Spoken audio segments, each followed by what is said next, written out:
Miss Or. Miss Or Radio, sir. Sir, pwede mangayog mensahe para sa tumang konsumidor. Kasi sila magyud ang mas labing apektado karon. Para pod nga malugwayan nilang panguna-una kung anong kakahitabo ni karon ang kaning sa tubig, sir, sa Cagayan de Oro.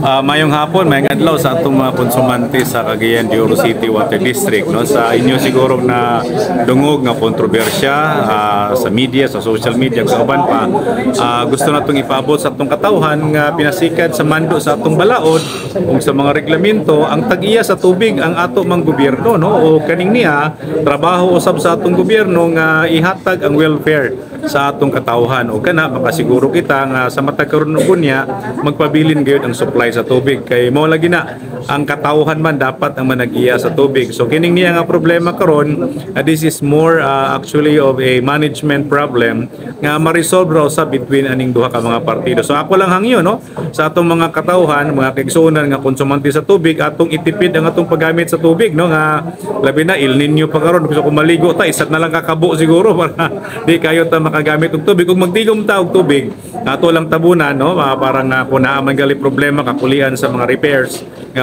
madiin ma-interrupt mabalda ang supply sa tubig, nakakita kakuhaan sa tubig. Daghang salamat.